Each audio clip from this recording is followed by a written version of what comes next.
Alright YouTube, this is August Sketchbook Tour Part 2, coming sooner than I expected, just a week after the first one, so really excited to be back on my drawing grind. So this first drawing we have the Pokemon Nidoking in an albino form similar to Albino Lantern, and what I find fascinating about Nidoking is his size, which in the Pokedex is a lot smaller than I would have expected. Next up we have the Pokemon Toxicroak, which is a hidden gem for me because I've always loved Croagunk, but looking at Toxicroak, he has a really cool design as well. And the inspiration was, well, the idea I got behind drawing, or the reason behind drawing Toxicroak, was seeing a post about Pokemon that look like Ben 10 aliens and a lot of other Ben 10 aliens to come in this vlog. So next up we have one of the most fascinating ghost-like ice Pokemon, Froslas. Here we have a Pokemon that I didn't like at first, but that's growing on me. Ironically, I forgot its name, but it's a Scyther evolution that's a rock bug, and apparently his things are like axes, which I think is really cool. The design is also a little odd in the face because it kind of looks like he has a beard, but the rocks look cool. It looks like a praying mantis with axes made of rock, so can't go wrong there. It's one of my favorite starter Pokemon, whose name I ironically forget because I'm getting back into the newer-ish Pokemon, but he's Rookie's final evolution, and he is very cool. Last, for the Pokemon, we have Corsola, who's one of the cutest and also funny and adorable Pokemon. Not last for the Pokemon, actually, we have Magmar, who's really cool, especially in the anime, and I left his fire areas in white instead of yellow because I thought the color scheme looked even more creative, like a cool shiny Pokemon.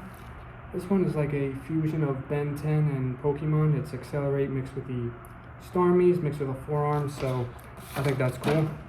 Here we have the Ben 10 alien Brainstorm. I drew it from memory, and yes, that's a Pokeball around its neck because Pokemon and Ben 10 is the fusion for this vlog. Same thing with this one, which, side note, I often don't use green colored pencils in my drawings, which is odd, but I don't know, the color just doesn't work with a lot what I do, so I challenged myself and drew this drawing with entirely green pencil, except for the red Pokeball in the middle, but who's counting?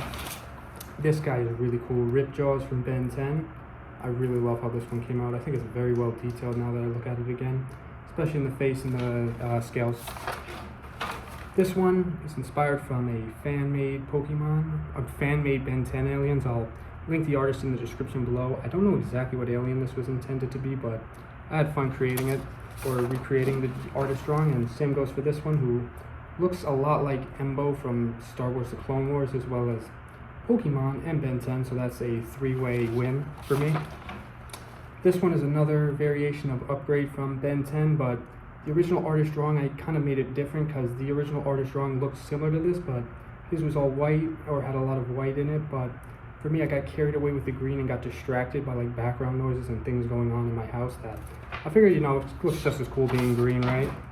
This one I think is an improvement from Swampfire from Ben 10 because I think it looks very cool, but also not too much like a Heat Blast, which, although I like Swampfire, he was a little too similar to Heat Blast, whereas this guy looked like he came straight out the swamp.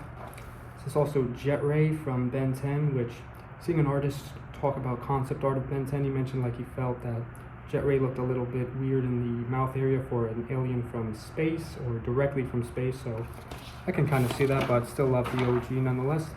Last but not least, this is a goblin-looking Ben 10 alien. He's like, the digger character who digs and is sort of like a mole, and he's actually like a mole and a goblin thinking about it. And that's all for today's vlog, so yes, I'm so happy this came out sooner than expected. Stay tuned for more vlogs, and goodbye.